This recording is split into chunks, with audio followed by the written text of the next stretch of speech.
1 Samuel au chapitre 1, du verset 1 au verset 3.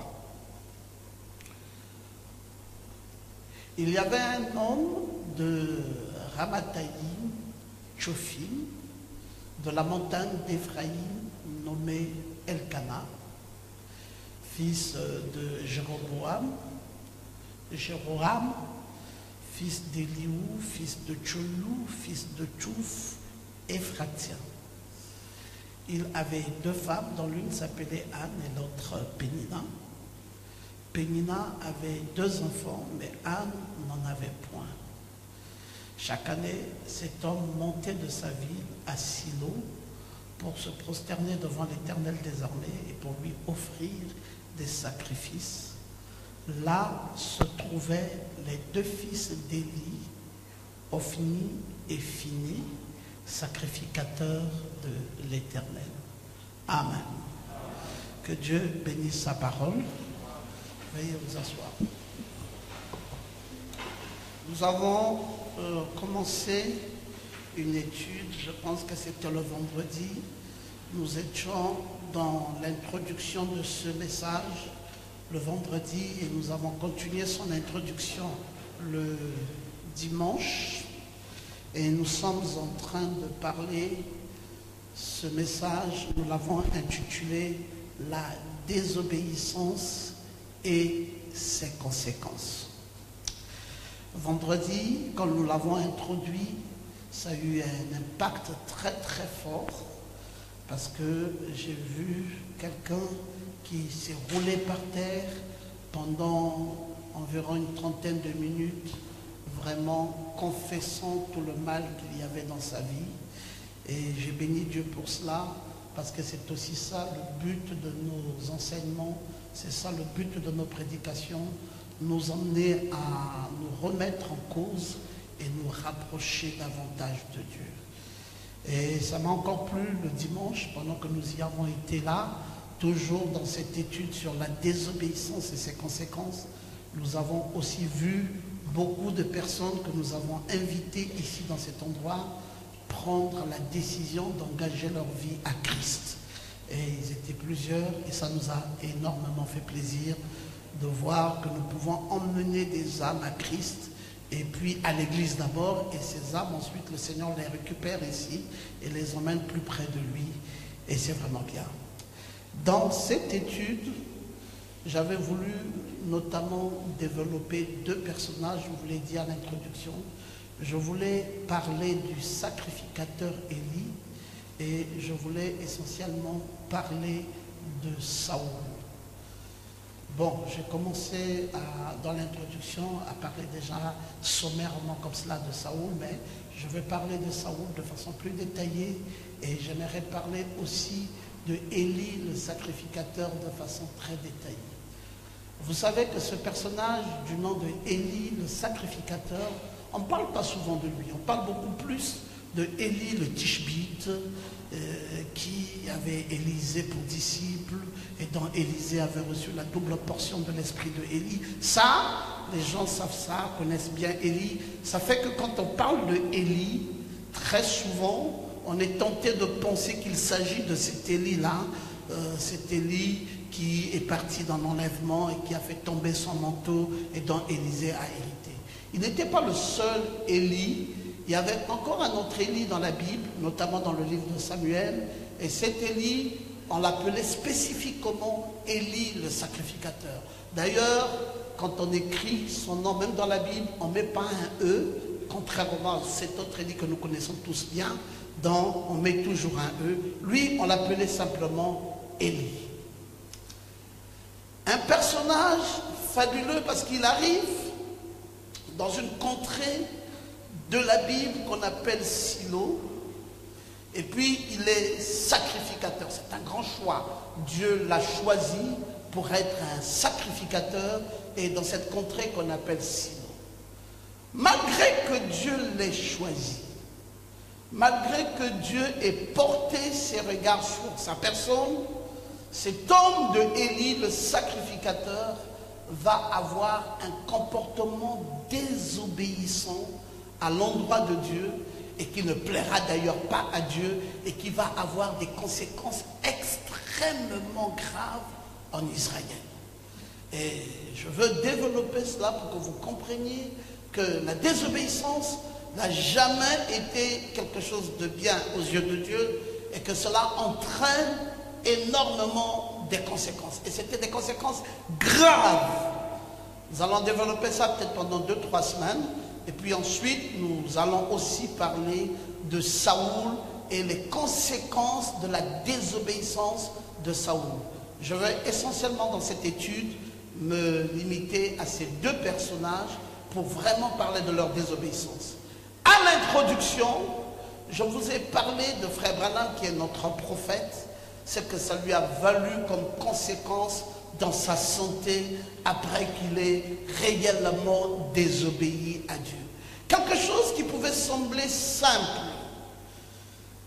Dieu lui dit d'aller à Durban, et puis ses amis lui disent c'est le même pays, c'est l'Afrique du Sud, allons plutôt à Cape Town. Quelque chose d'aussi simple, mais les conséquences qui ont découlé de cette désobéissance a mené Frère Branham à quitter la chair pendant 8 mois durant.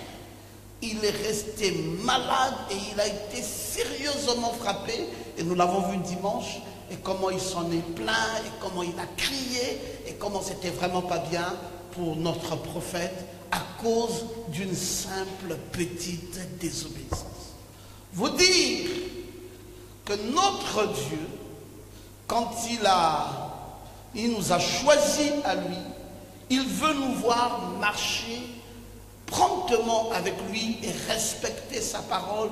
Il ne veut pas nous voir dévier ni de gauche ni de droite, mais que nous marchons droitement avec lui. Et puis bon, c'est presque impossible pour un être humain de pouvoir marcher dignement devant l'Éternel. Mais c'est le problème de tout cela, c'est que quand tu dévies et que Dieu n'est pas d'accord de ta déviance, alors les conséquences qui viennent, souvent, c'est un lourd tribut à porter. Élie, donc, revenons sur Élie le sacrificateur. On nous dit, cet homme montait de sa ville à Silo, et il se prosternait devant l'Éternel des armées, et il offrait des sacrifices. Mais il se trouvait, là où allait prier Elkana, il se trouvait qu'il y avait 2 fils là-bas. Ce sont les fils de Élie le sacrificateur.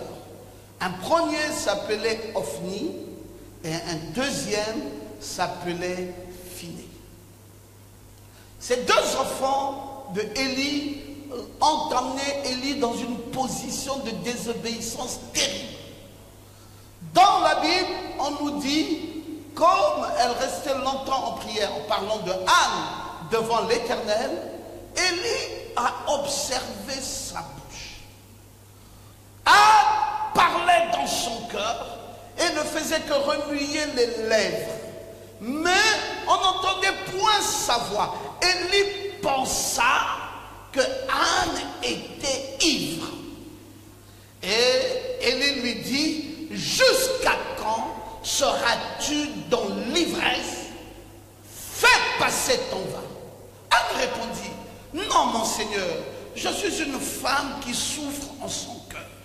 Je n'ai bu ni vin, ni boisson enivrante, mais je répands mon âme devant l'Éternel. Frère Branham va commenter ça.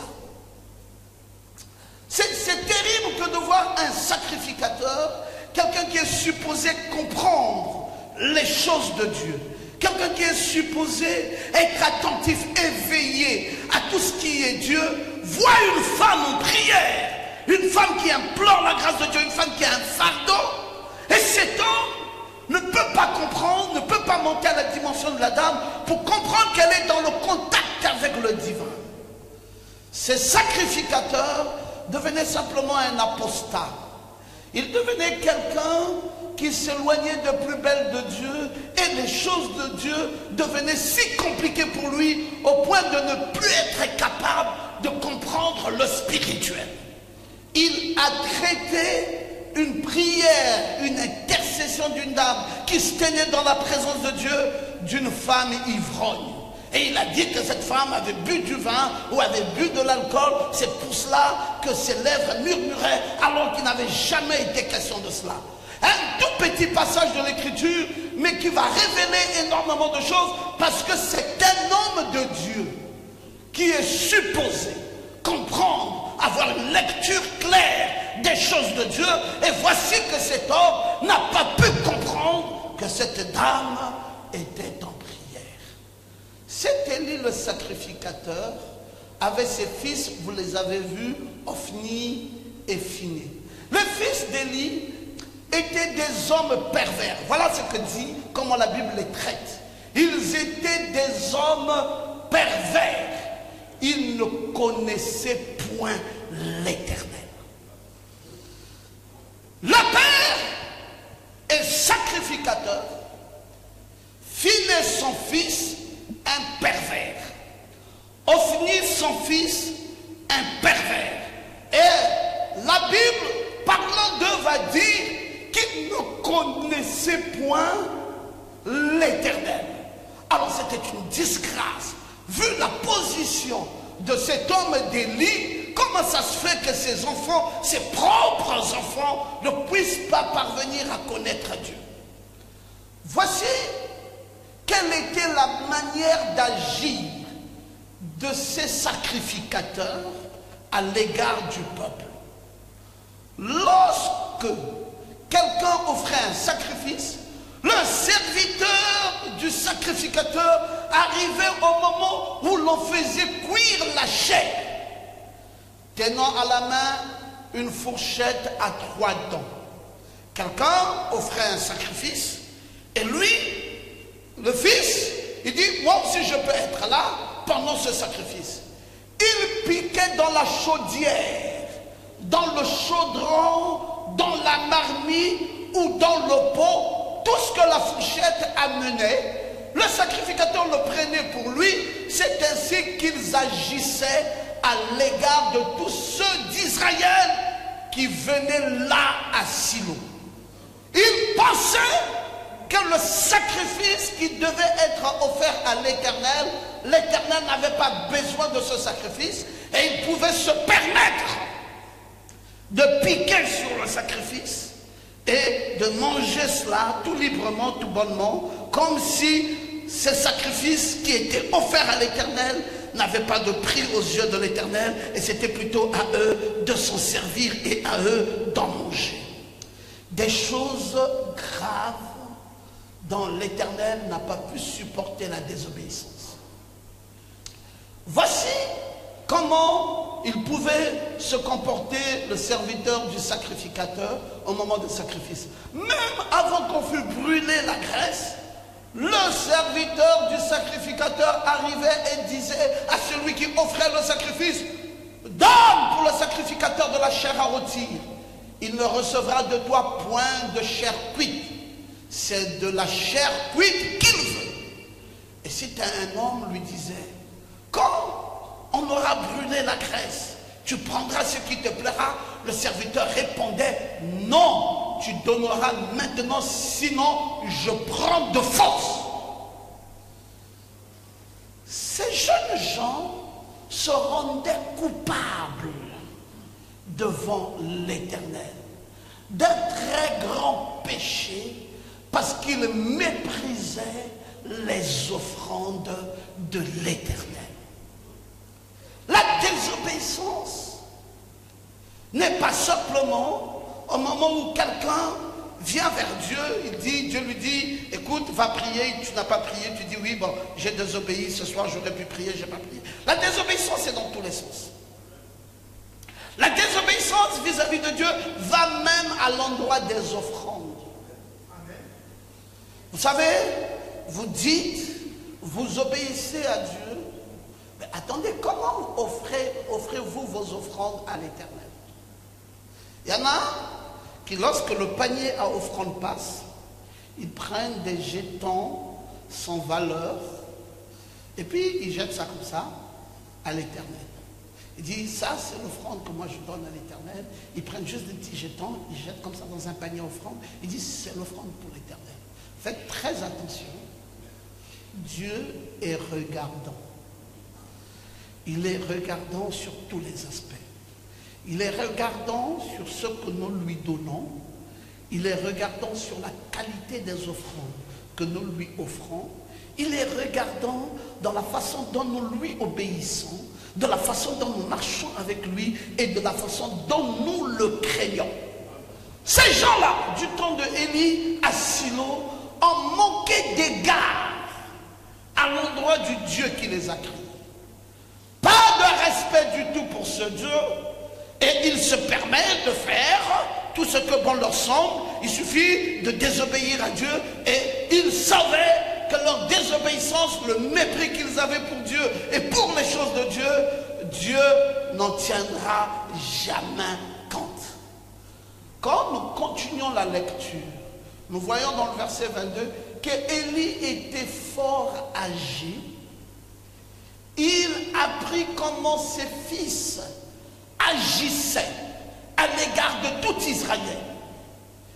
Il a même appris aussi qu'il couchait avec les femmes qui s'assemblaient à l'entrée de la tente d'assignation. Tout ça sont les fils de Élie, Ophni et Phinée. Il leur dit: pourquoi faites-vous de telles choses? Car j'apprends de tout le peuple vos mauvaises actions. J'apprends de tout le peuple ce que vous faites qui n'est pas juste. Non, mes enfants, ce que j'entends dire n'est pas bon. Vous faites pécher le peuple de l'Éternel. Et si un homme pêche contre un autre homme, Dieu le jugera. Mais s'il pêche contre l'Éternel, qui intercédera pour lui?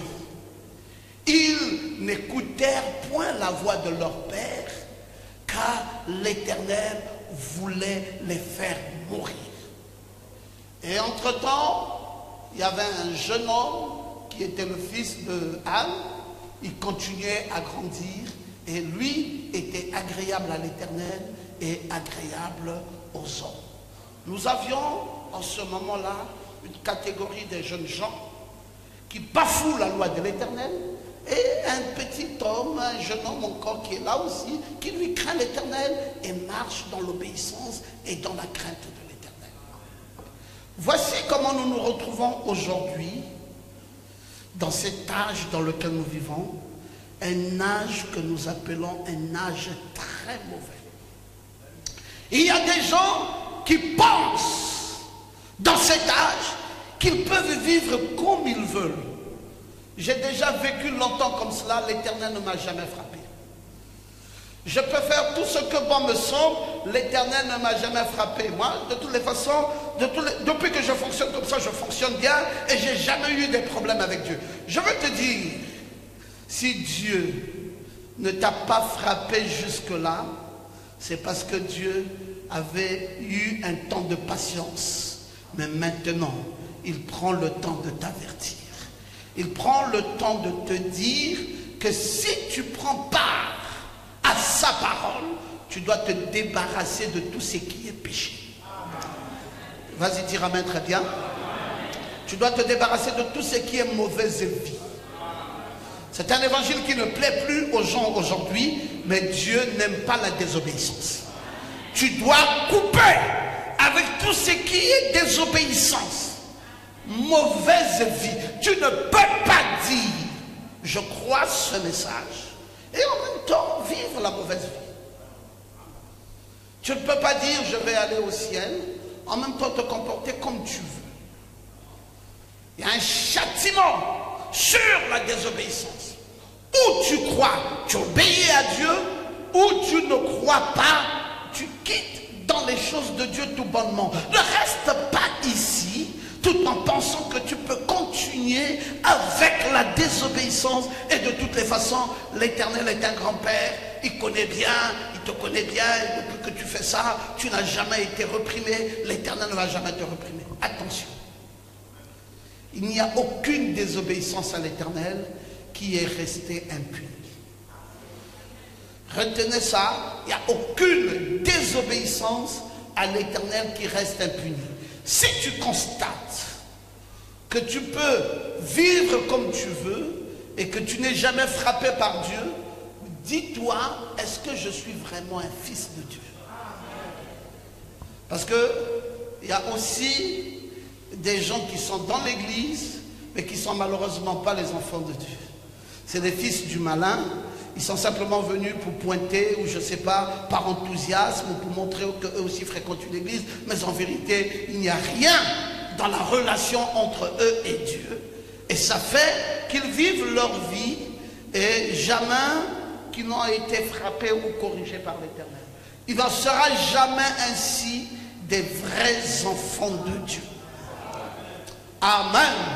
Un vrai fils de Dieu, s'il se comporte mal, Dieu le corrigera. Dieu le corrigera parce que Dieu ne laissera jamais ses enfants mal se comporter. Alors, l'Écriture nous dit que les mêmes enfants de Élie le sacrificateur ont pris l'habitude de mal se comporter. Ils ont péché contre l'Éternel, ils n'ont pas écouté la voix de leur père et ils ont continué. Et l'Éternel n'avait qu'une seule intention, c'était de les faire mourir. Et pendant ce temps, il y avait aussi un jeune homme qui lui avait une vie agréable. Un homme de Dieu va auprès de Élie le sacrificateur. Il dit à Élie, ainsi parle l'Éternel. Ne me suis-je pas révélé à la maison de ton père lorsqu'ils étaient en Égypte dans la maison de Pharaon?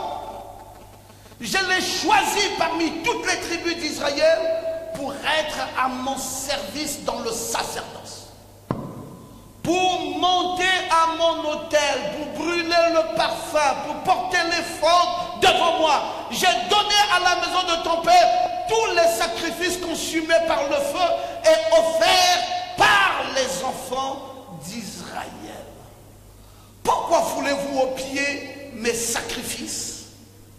Pourquoi voulez-vous au pied mes offrandes que j'ai ordonné de faire dans ma demeure? D'où vient que tu honores tes fils plus que moi, afin de vous engraisser des prémices de toutes les offrandes d'Israël, mon peuple? Dieu ne comprend pas que cet homme qui est sacrificateur, un serviteur de Dieu, ne peut pas mettre de l'ordre dans sa maison. Voilà un vrai problème dans cet âge dans lequel nous vivons. Il y a des gens qui viennent à l'église, qui se disent, ils sont chrétiens, ils craignent Dieu, ils ont la crainte de Dieu, et ils vivent la parole, ce qui est bien, mais leur maison ne fait pas la même chose. La maison est complètement dans la désobéissance. Les enfants se comportent comme ils veulent, et il n'y a pas de reprimande sérieuse de la part des parents.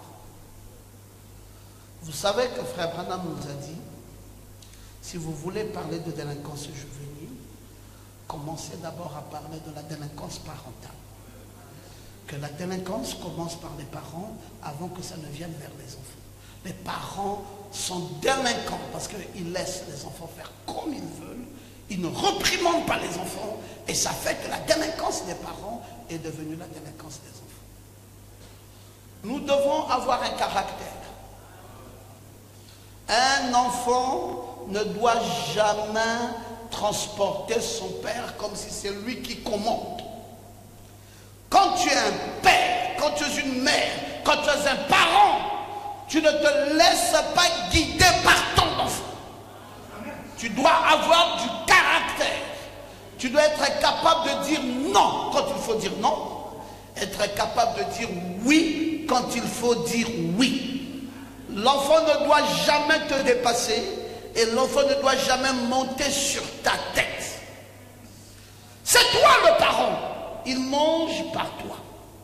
Il s'habille par toi. Il va à l'école par toi. Il devient tout ce qu'il devient par toi.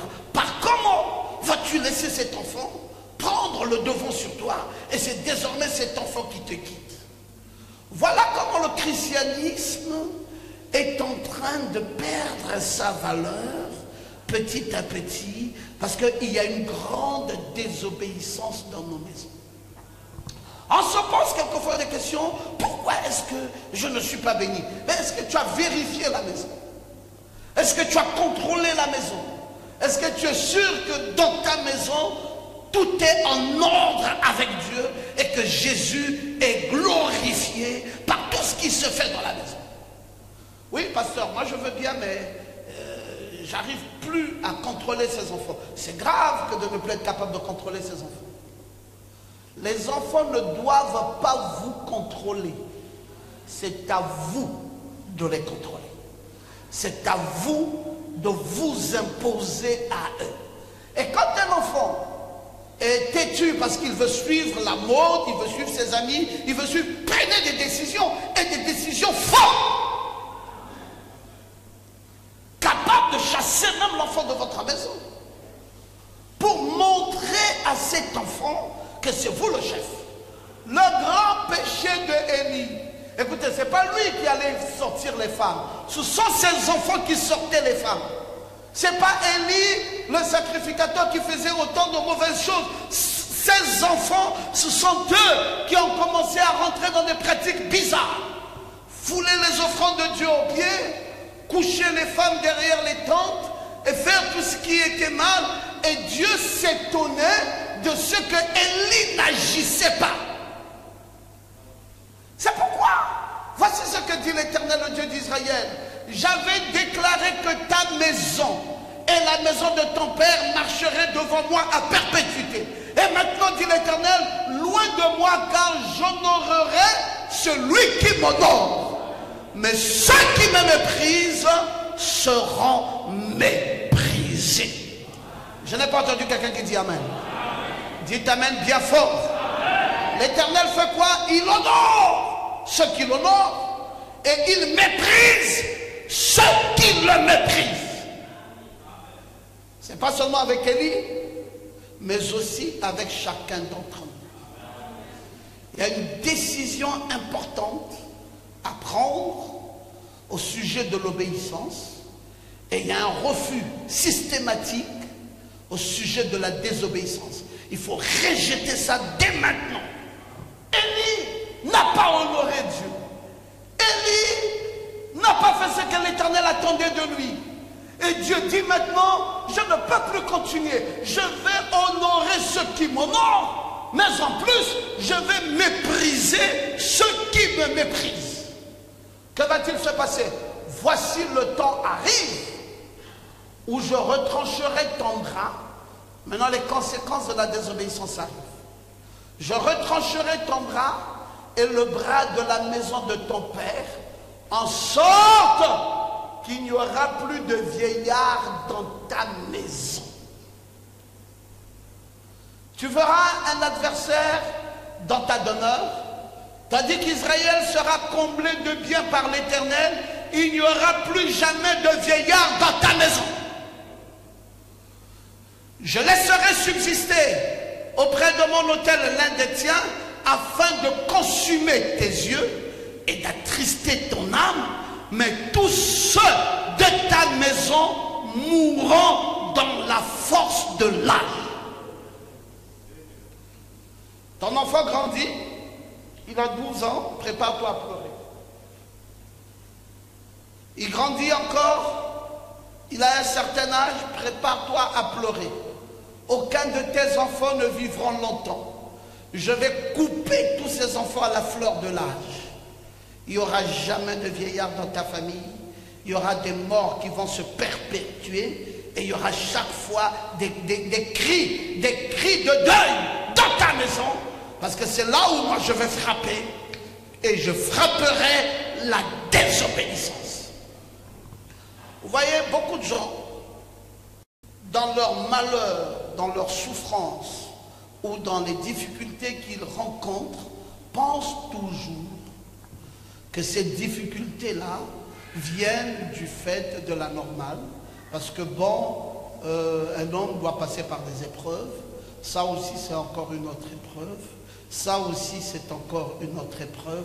Je suis éprouvé. Non, il faut savoir qu'il y a une différence entre une épreuve derrière laquelle se cache une bénédiction et un jugement causé par une désobéissance.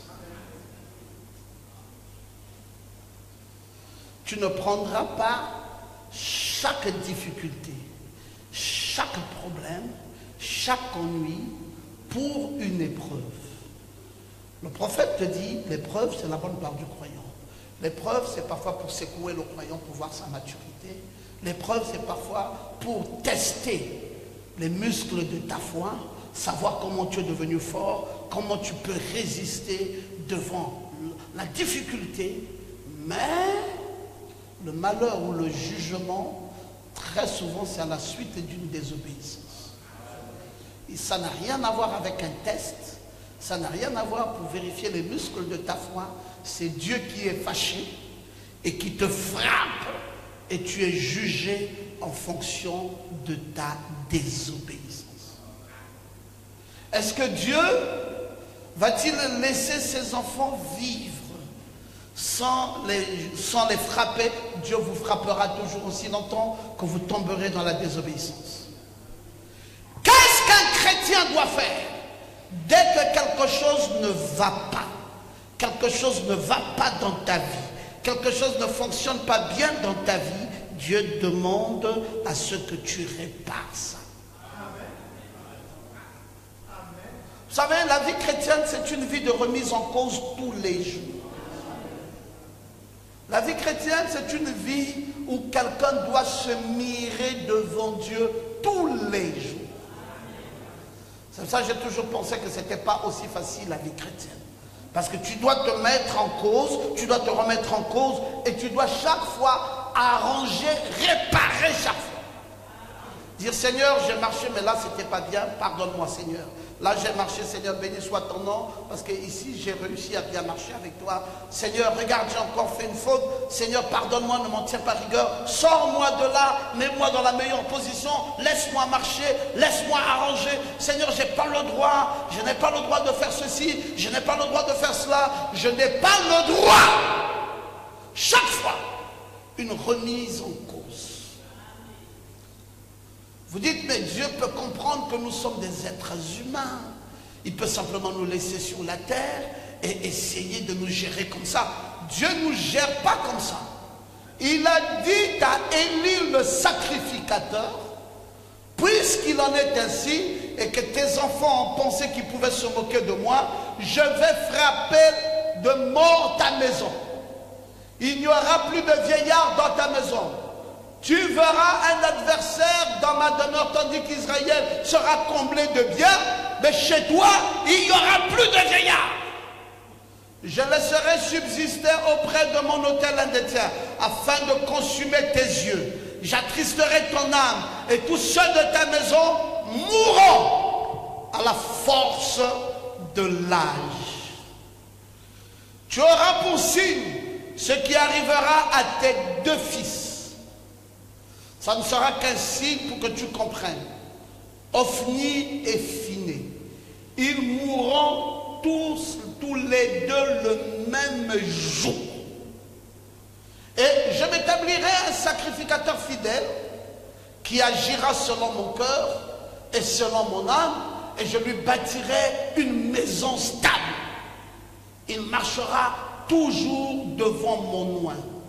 Et quiconque restera dans ta maison viendra se prosterner devant lui pour avoir une pièce d'argent ou avoir un morceau de pain et dira, attache-moi, je te prie, à l'une de tes fonctions du sacerdoce afin que j'aie un morceau de pain à manger. Je vais faire ceci. Ceux qui seront dans l'obéissance, je pourvoirai à leurs besoins. Mais toi, dans la maison et dans la désobéissance, tu seras en train de quémander le pain. Et c'est dans l'obéissance que je donnerai du pain quand tu demanderas, ou que je refuserai, ou que je ferai ceci. Beaucoup de grâce de Dieu nous tombe par-dessus à cause de la désobéissance. Il est important, mes frères, de savoir que Dieu exige à chacun d'entre nous l'obéissance. Et quand nous obéissons, nous sommes remplis de bien, nous sommes remplis de grâce et nous sommes remplis de la bonté de Dieu. Mais chaque fois que nous désobéissons à Dieu, c'est des malheurs qui viennent se placer à la porte de nos maisons. Et Dieu l'a démontré dans la Bible avec cet homme dont le nom était Élie, le sacrificateur. Il dit, tu verras comment ça va se produire chez toi et tu n'auras pas de morceaux de pain à manger parce que le morceau de pain, je disposerai cela dans la maison de l'obéissance. Mais toi, dans la maison de désobéissance, tu trouveras à manger avec beaucoup de peine parce que chaque fois, tu seras en train de faire de la mendicité à cause de la désobéissance. Nous voici, mes frères, où devant Dieu, il est en train de regarder chacun d'entre nous et Dieu est en train de nous demander quel est ton choix de la vie. Veux-tu entrer dans l'obéissance ou veux-tu demeurer dans la désobéissance? C'est quoi la désobéissance? C'est des conséquences graves. Des conséquences où Dieu n'est pas content du tout, où Dieu frappe, où il y a un jugement attaché à la porte de ta maison, où beaucoup de choses comme des malheurs arrivent et ne s'arrêtent plus dans ta vie à cause de la désobéissance. Que va donc faire cet homme de Élie? L'Éternel a parlé. Va-t-il exécuter ce dont il a parlé? L'Éternel va-t-il faire ce qu'il a dit qu'il fera? Frère Branham nous dit dans le message la voix de Dieu en ces derniers jours.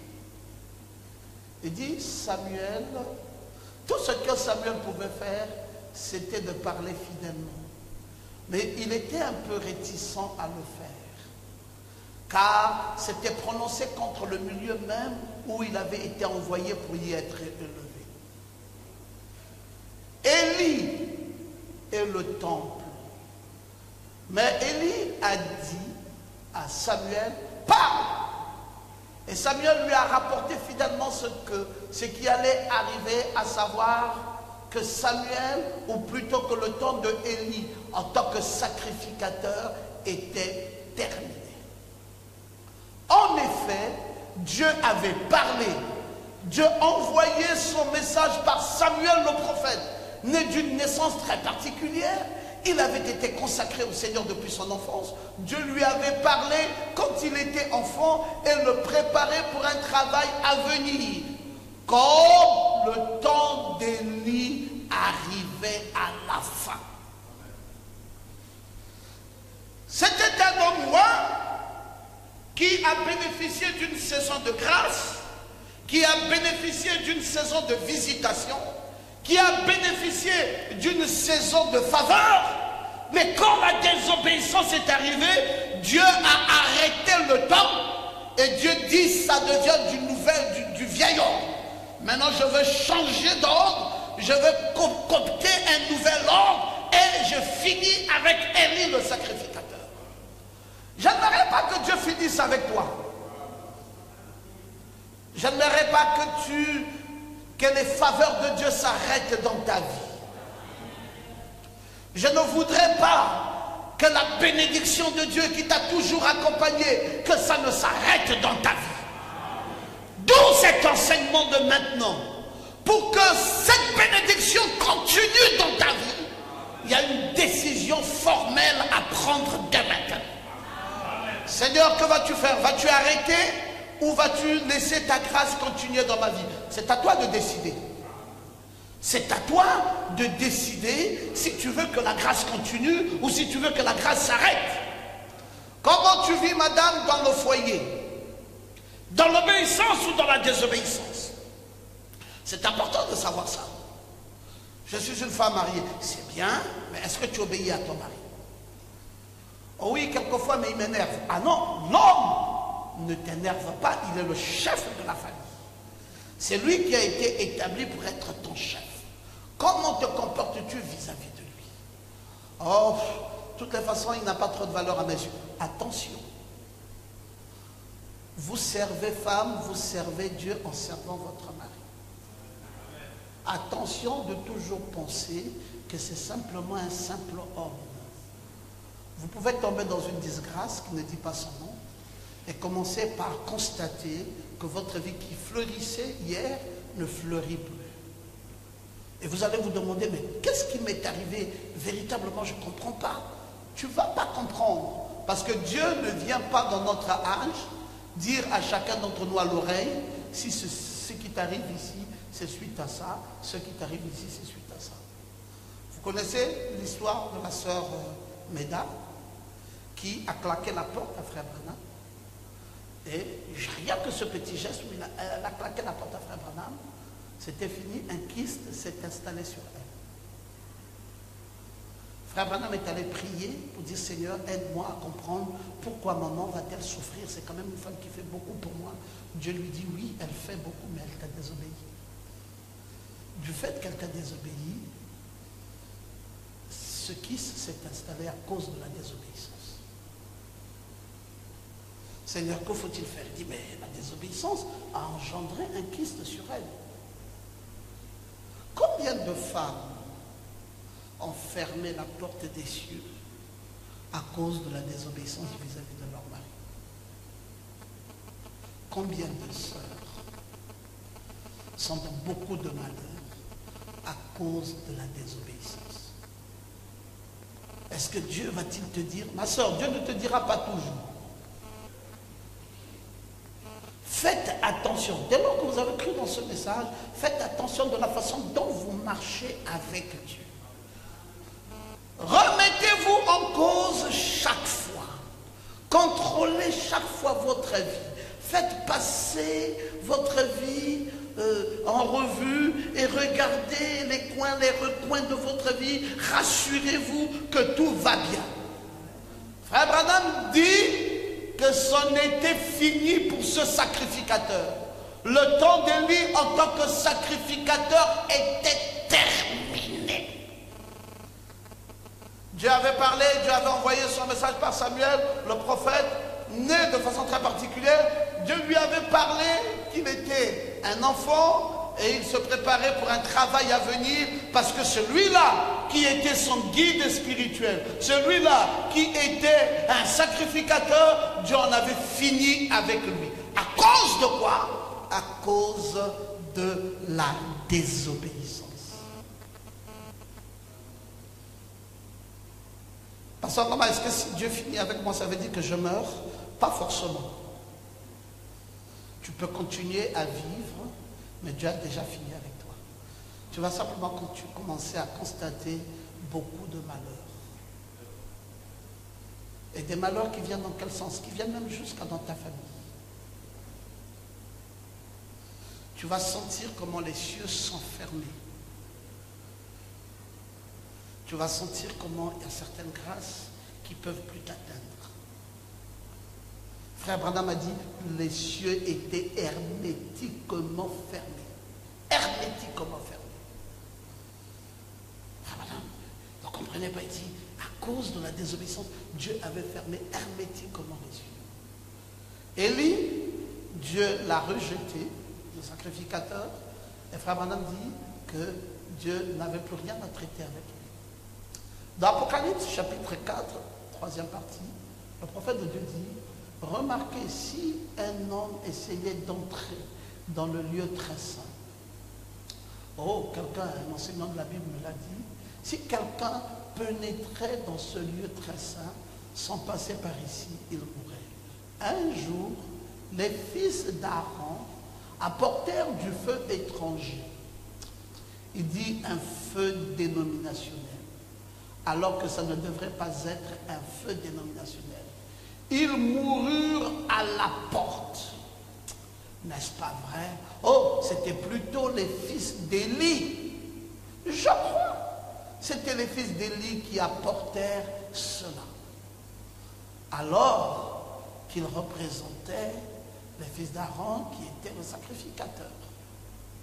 Ils ont apporté quelque chose qui n'était plus juste aux yeux de Dieu. Et c'était fini, la sanction de Dieu était là devant nous. Qu'est-ce que nous devons apporter à Dieu dans ce temps-ci? Dieu nous a dit ce qui est bien pour lui. Nous savons ce qui est bien pour Dieu. Ce qui est bien pour Dieu, maintenant que je suis croyant, maintenant que je suis dans l'église, Seigneur, c'est de t'apporter une nouvelle âme.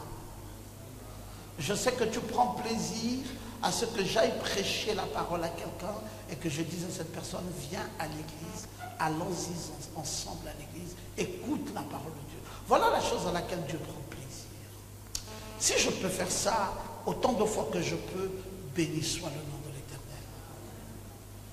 Mais qu'est-ce que Dieu ne veut pas que je fasse? Il ne veut pas que je brise sa parole. Il ne veut pas me voir aller à l'encontre des commandements prescrits dans sa Bible. Il veut que je me remette en cause. Il veut que je nettoie ma vie. Il veut que je sois propre devant lui. Ce sacrificateur va désormais devenir l'ennemi de Dieu. Lui, pourtant, qui avait été choisi à Silo comme un sacrificateur. En contraste avec Elkana, Anne et cette maison, nous voyons Élie et sa maison. C'est devenu deux types de vie contrastants. Elkana et Anne, c'est la visite de Dieu là-bas, la visite des anges. Cette femme peut prier Dieu, peut sentir la présence de Dieu dans son être. Et Élie, le sacrificateur, on ne sait même plus si le spirituel est encore là. Et c'est les enfants qui couchent avec les femmes. C'est une vie de désordre. C'est des enfants qui sortent la nuit. C'est des enfants qui se comportent comme ils veulent. C'est des enfants qui fument comment vous appelez cette nouvelle cigarette là, hein? Le kobolo. C'est des enfants qui vont avec des femmes de nuit. C'est des enfants qui sont dans le champ. C'est des jeunes filles qui se prostituent. Voilà un contraste.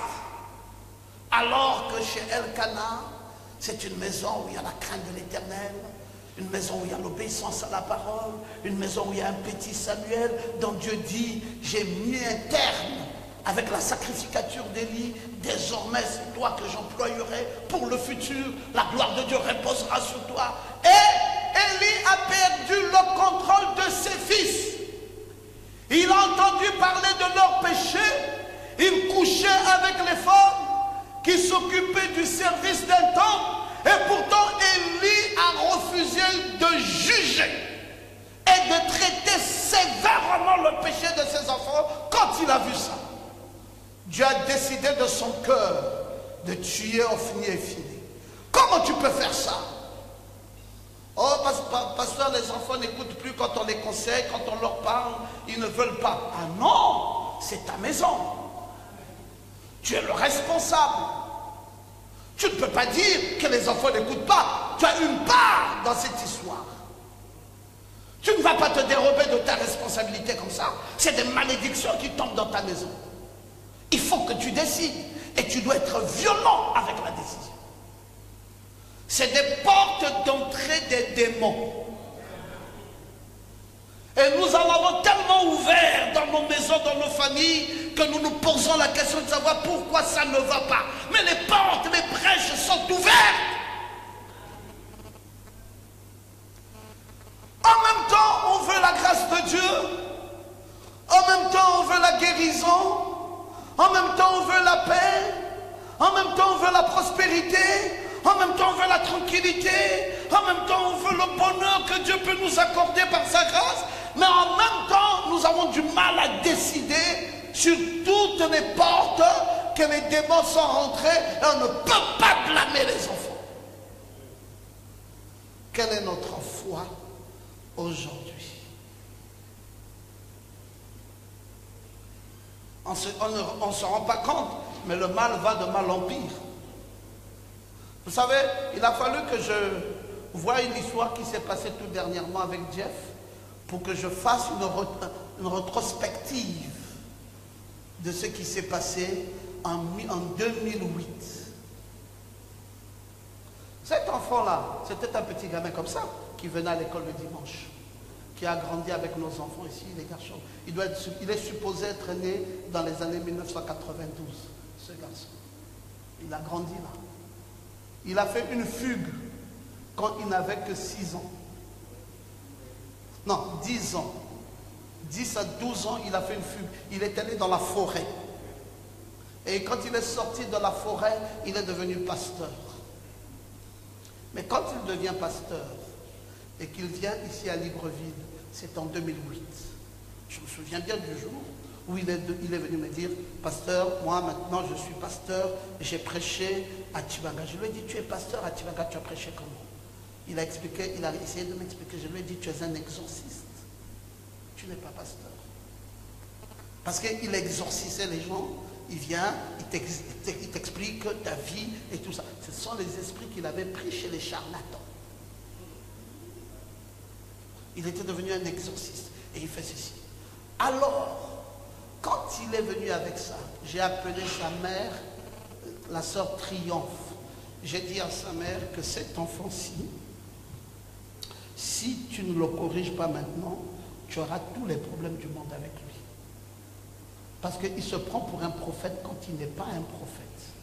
Et les choses qu'il dit, ce sont des esprits qu'il a pris quand il était dans la forêt, que les charlatans ont placés sur lui. Mais c'était tellement avantageux pour eux. Le petit garçon, une semaine après que je l'ai parlé, était déjà dans une voiture avec un chauffeur qui le conduisait. Parce que c'était si simple pour lui, il suffisait qu'il aille devant quelqu'un, il dit à quelqu'un, il appelait ça Touboula. Il arrive chez quelqu'un, il commence à lui dire, mais toi, hé madame, tu vas mourir, j'ai vu un serpent derrière toi. Ça monte ici, ça monte et ça descend. Madame dit, oui, c'est ce que je ressens. Ça monte ici, ça descend. Il dit, madame, si tu ne viens pas recevoir ta délivrance, tu vas mourir. Parce que je vois que ta mort est déjà arrêtée, c'est dans une semaine. La dame prend peur, la dame le poursuit. Et la dame, parfois c'est une dame qui a une voiture, prend sa voiture, met à disposition. Mais est-ce que c'est de Dieu ça? Et quand les gens commençaient à mettre leur voiture à disposition, dans l'espace de 2 semaines, le petit garçon qui revient de Tibanga a déjà une maison. Là, à Nzangayo, je suis allé voir cette maison. Une maison équipée où il y avait déjà tout et tout ça. Et la maman était aux anges. J'ai dit à cette maman, attention. Ça, c'est bien ce que ça produit. Mais la finalité de ça est très mauvaise. Cet enfant risque d'être détruit. Elle a dit, le pasteur est jaloux du don que Dieu a placé dans mon fils. J'ai dit à Triomphe, je ne suis pas jaloux, ma fille. Je suis en train de corriger une erreur. Si ça continue comme ça, ça ira très mal. Et aujourd'hui, nous sommes au pire maintenant. Parce que, en moins de rester dans une église, faire ces mensonges, que de rentrer dans une nation, une république, et insulter la république. C'est devenu plus que grave. Les esprits se sont accumulés. Les démons se sont accumulés. Et aujourd'hui, c'est devenu presque impossible pour un pareil garçon de recevoir la voie de sortie. Il est prêt à mourir. Il est prêt à mourir. Pour une chose dont il sait qu'il n'a aucun avenir. Les démons, ça commence comme ça. Mais l'interpellation de tout ça, ce sont les parents. C'est aux parents de prendre position. Quand ça vient tout doucement, ça ne vous avertit pas comment ça finira. Mais vous, parents, qu'est-ce que vous en dites au moment où vous voyez ces esprits-là? Est-ce de Dieu ou du diable? Si c'est du diable, arrêtez ça. Si c'est de Dieu, laissez continuer. Mais chaque fois que les démons viendront un sur un autre, à la fin, vous allez vous retrouver avec des démons et ça sera presque impossible de débarrasser la personne de tous ces esprits. Dieu a dit à Élie qu'il y a un contraste. Ta maison doit être jugée sévèrement. Tes enfants-là doivent mourir. La vieille garde et tout ce qu'elle représente va bientôt être enlevé. Et la nouvelle garde va être préparée avec la sainteté. Dieu dit, je ne peux pas continuer ici à Silo, travaillant avec une maison où se trouve mon sacrificateur, et voici la disgrâce. Je me prépare d'apporter une nouvelle lumière. Il y aura un prophète ici du nom de Samuel, par qui je vais travailler et je vais l'utiliser pour le salut des enfants d'Israël. Quand Ophni et Phiné faisaient ça, ils ne savaient pas que les conséquences de ça vont faire naître un peuple appelé les Philistins. Vous ne pouvez même pas s'imaginer ça. Ils ne savaient pas que désormais Israël deviendra fugitif à cause de leur mal. Ils ne savaient pas que Dieu va désormais livrer Israël à des batailles interminables. Ça commençait tout doucement, comme si c'était rien du tout, mais ça se développait au fil des temps. Et quand nous suivrons la suite des enseignements, vous allez voir que c'était devenu comme une pièce maîtresse des malheurs des enfants d'Israël. Un petit mal de rien du tout, une petite désobéissance de rien du tout, mais les conséquences de cela seront impossibles à porter. Dieu n'est plus content, Dieu s'apprête à faire quelque chose de nouveau. À peu près à l'époque où Jephthé est mort, c'est là où cet enfant est né, Élie le sacrificateur, et qui allait devenir un souverain sacrificateur d'Israël à Silo. Élie nous instruit le modèle de l'orgueil humain. Élie parle du règne de l'homme et de la conduite charnelle. Élie, c'est le règne de l'homme et de la conduite charnelle. De l'homme qui n'a pas de caractère. De l'homme qui est un béni oui-oui. De l'homme qui ouvre des portes et qui ne peut pas réprimander. De quelqu'un qui ne sait pas manier la parole. Qui ne peut pas dire non. Et qui laisse tout passer, croyant que c'est comme cela que Dieu veut. Elle caractérise l'espèce du ministère suivant. Il a perdu la perception de la prière d'intercession. Il n'a même pas su quand est-ce que cette dame était en train d'intercéder. Il a honoré les fils au-dessus de Dieu. Voilà une désobéissance dont Dieu n'aime pas. Quand vous commencez à considérer certaines choses, et là où Dieu dit, vous ne pouvez plus rien face à ce que Dieu dit, ces petites choses que vous considérez prennent de la valeur au-dessus de Dieu. C'est ça l'idolâtrie. Tout ce que vous mettez au-dessus de Dieu devient l'idolâtrie. Et ses enfants, ça devenait des idolâtres aux yeux de Élie. Élie n'était plus capable de corriger ses enfants. Élie a laissé les enfants faire comme cela, et Dieu ne représentait plus grand chose à ses yeux. D'abord mes enfants, je les protège, ce sont mes enfants à moi, je veux leur avenir, je veux ceci. Bon, laissez, ne touchez pas mes enfants, ne parlez pas de mes enfants, parlez de vos histoires, laissez mes enfants vivre comme ils veulent, laissez mes enfants faire comme ils font, laissez mes enfants tranquilles. Élie, et Dieu dit quoi de tout ça? Dieu te donne un enfant, il ne vient pas à l'école le dimanche. Dieu te donne un enfant, l'enfant est à la maison. L'enfant te nargue. Ce dimanche ici, je ne pars pas à l'église. Tu es impuissant. L'enfant te dit clairement, cache, moi je ne pars pas à l'église. Va dans ton église toi-même. Tu es impuissant. Ou tu es un père, ou tu es une mère, ou tu veux mettre Dieu dans ta maison, ou tu veux servir Dieu avec ta maison, ou tu veux déshonorer Dieu et laisser tout entrer. Où sont les grâces que nous avons perdues? Qui a fait rentrer le malheur dans la maison? Toutes ces petites portes d'entrée là, des enfants et tout ça, qui viennent avec leurs copains dans votre maison. Vous pouvez recevoir des garçons avec des boucles d'oreilles au nez, des boucles d'oreilles. Un garçon avec une culotte, il rentre chez toi. Et, non, ce sont les amis de mes enfants. Non, du caractère. Il y a certaines choses qu'on n'accepte pas dans la maison des enfants de Dieu. Tu dois convoquer. La fois passée, je suis allé en Afrique du Sud, j'ai vu des enfants comme ça, venir avec des boucles, je ne sais pas si c'était quoi là, et tout ça. Après, dans ma maison, je dis, hey, jeune homme, venez ici. C'est quoi là, sur votre tête? J'ai dit, monsieur, prenez votre sac. J'ai dit, dites à ce garçon s'il parle l'anglais ou je ne sais pas quelle langue il parle, qu'il prenne ces choses et qu'il sorte. On me dit, non, non, non, c'est un Gabonais. Je dis, ah! Gabonais? Donc tu m'entends quand je parle là? Oh oui, papa. J'ai dit, ah, la saleté là, c'est quoi?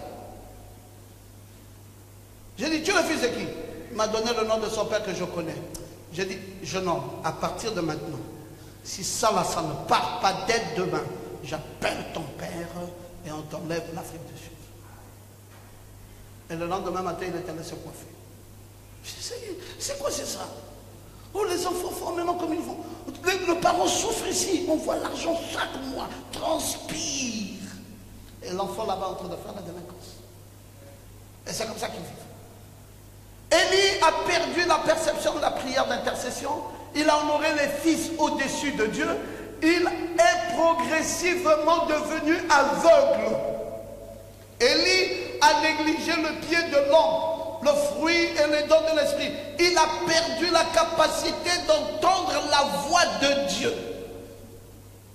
Élie est allé même plus loin. Il a failli à la discipline de ses fils. Il ne savait même pas comment on les corrige. Il a perdu la révélation des jugements de Dieu. Il connaissait son propre péché. Il avait une relation interne impropre avec les autres. Et une chair lourde.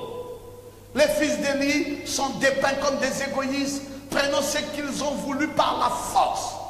Dédaigneux des offrandes de Jéhovah, couchant avec les prostituées d'une manière ouvertement idolâtrée, méprisant leur contact avec Dieu. Voilà des enfants. Et Dieu devait rester là pour dire, je prends plaisir. Quelque chose dont Dieu n'était plus content du tout. Dieu devait prendre une décision sévère et quelque chose qui doit apporter le malheur et des conséquences graves. Revenons à chacun de nous. Nous venons à l'église, c'est bien. Vous savez, plusieurs personnes, même comme nous sommes un mercredi ici, ne sont pas à l'église parce qu'ils sont attachés par un match de football, ils sont attachés par un film, ils sont attachés par beaucoup d'autres choses qui les empêchent d'être dans la maison de Dieu. Et ces personnes vous diront, oh que Dieu m'aide, que Dieu me vienne en aide, que Dieu me fasse la grâce, que Dieu me bénisse, que Dieu me visite. Comment voudriez-vous que le même Dieu que vous insultez, que vous méprisez, que vous ne considérez pas, mais vous voulez cependant voir ce Dieu-là faire des miracles? Ce que Anne a vécu à Silo a dû beaucoup l'affliger. Elle n'a pas pu s'empêcher de remarquer les femmes impudiques que traînaient autour du tabernacle. Le comportement des fils d'Élie qui officiaient là dans le tabernacle, faisant preuve d'une licence abominable. L'état moral d'Israël était véritablement tombé à un niveau de bassesse alarmante. Quand on dit les serviteurs du sacrificateur, c'était les fils du grand souverain sacrificateur Élie, ses propres enfants, qui posaient des actes comme ça, et en même temps qui travaillaient dans la maison de Dieu. Qui pour les réprimander? Personne. Qui pour les empêcher de ne plus toucher aux choses sacrées? Personne. Il dit, les serviteurs de Dieu, et il se mélange à tout ça. Personne pour réprimander. Personne. Une servante de Dieu. Personne. Et le mal s'est aggravé. Le mal s'est aggravé. Le mal s'est aggravé. Nous, on n'imaginait pas, autant nous croyons ce message, on n'imaginait jamais que tu peux marier une femme dans le message et demain ne plus vivre avec elle. On n'imaginait jamais de telles choses. On n'imaginait jamais que tu peux dormir avec ta femme dans la colère et ne pas être capable de réparer. Aujourd'hui, c'est monnaie courante. Vous dites, les gens, ils sont mariés. Oui, ils sont mariés, mais sans plus. La femme a quitté le foyer, a claqué la porte du foyer, elle est déjà partie. On ne sait même plus là où elle est, sous quel cieux. Elle peut faire 1 an. Le monsieur ne vit pas avec sa femme. Et puis un matin, vous allez simplement constater qu'elle est revenue. Et elle est là à côté du mari. Vous dites, oh, 1 an, tu n'étais pas là, 1 an, tu es revenu. Et tu es à côté du mari. Et personne ne parle, personne ne corrige. Tout est bien. C'est ça le message. Tant de choses que nous voyons aujourd'hui, nous n'avons jamais imaginé ça. C'était invraisemblable de vivre de telles choses qui sont devenues tout normales aujourd'hui. Tout à fait normal aujourd'hui. On n'imaginait pas un frère qui dit qu'il veut marier une soeur et qu'il accouche avant le mariage. On n'imaginait pas une chose comme ça. La crainte de Dieu. La crainte de Dieu. Pour dire, oh mon Dieu, il ne faut pas que je brise ta parole. Il faut que j'honore ta parole. Il faut que je fasse ceci au nom de ta parole. Seigneur, je ne peux pas. Seigneur, je me rappelle quand nous faisions à l'époque, quand on disait qu'il y a Sainte-Seine. Mais dès qu'on dit qu'il y a Sainte-Seine, mes frères, il y a au moins 1 heure de temps pour les réparations seulement. Vous voyez quelqu'un qui appelle l'autre, dit viens ici. Tu sais, j'étais avec X, j'ai parlé de toi mal, pardonne-moi, vraiment je me purifie, je ne veux pas.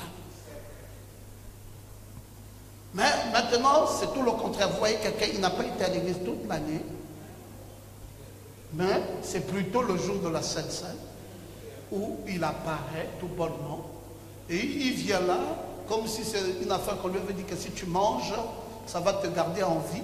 Il va manger ça là, oubliant qu'il mange sa propre condamnation, et il va à nouveau disparaître toute une année pour réapparaître le 31.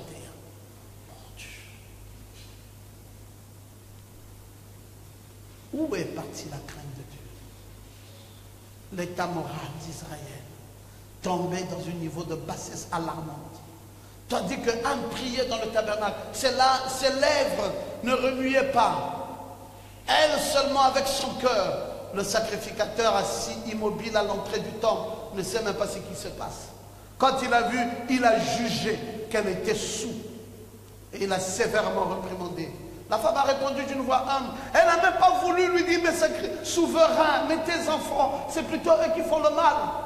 Elle a répondu d'une voix humble en disant qu'elle était une femme à l'esprit chagriné. Je n'ai bu ni vin, ni boisson enivrante, mais je répandais mon âme devant l'Éternel. Anne ne retorque pas en signalant les délits des fils d'Élie, mais lui adresse la parole avec respect. Il y a la disgrâce, mais moi, bon, je respecte ces hommes de Dieu. Je me garde de faire quelque chose. Nous devons apprendre l'obéissance pour marcher avec Dieu, pour attirer les faveurs de Dieu, pour avoir la grâce de Dieu dans sa vie. L'obéissance est exigée. L'obéissance est exigée. Et l'obéissance à tous les niveaux. L'obéissance à tout point de vue. C'est ça, marcher avec Dieu. Trouver beaucoup de grâce à ses yeux. Avoir sa bénédiction réelle. Il faut commencer par être obéissant. Nous allons lever nos mains. Nous allons faire cette prière. J'ai vu que ce soir, c'était tout calme. Je crois que la parole était en train de faire un effet, un réel effet sur nos vies. Et je veux prier. Vous répéterez cette prière après moi. Seigneur Jésus, nous venons d'entendre dans cet enseignement la désobéissance et ses conséquences. Voici une famille entière dont personne n'atteindra la vieillesse. Ils mourront tous à la force de l'âge. Ainsi parle l'Éternel, à cause de la désobéissance. Israël doit tomber en ruine à cause de la désobéissance. Oh notre Dieu, qu'en est-il de nous maintenant? Qu'en est-il de moi? Où est-ce que j'en suis avec ta parole? Pardonne-moi, Seigneur. Fais-moi la grâce de m'arranger avec toi ce soir. J'ai laissé entrer des démons dans ma maison. Je n'en veux plus. Je prends la décision de te servir. Moi et ma maison, nous servirons l'Éternel. Fais-moi grâce de respecter tout ce que ta parole dit. Je veux respecter ta parole. Aide-moi, Seigneur, que le passé où je me suis mal conduit soit oublié. Père, je prends cette décision dès maintenant de te servir en esprit et en vérité, de rejeter ce qui est mal. Prends-moi, Seigneur, viens m'assister. C'est une décision qui vient de mon cœur. Je ne veux plus désobéir. J'ai vu les conséquences qu'il y a dans la désobéissance. Accorde-moi ta grâce de m'accommoder à ta parole. Bénis mon âme, bénis ma maison, bénis ma vie, dans le nom de Jésus-Christ. Amen. Gloire à Jésus. Au revoir.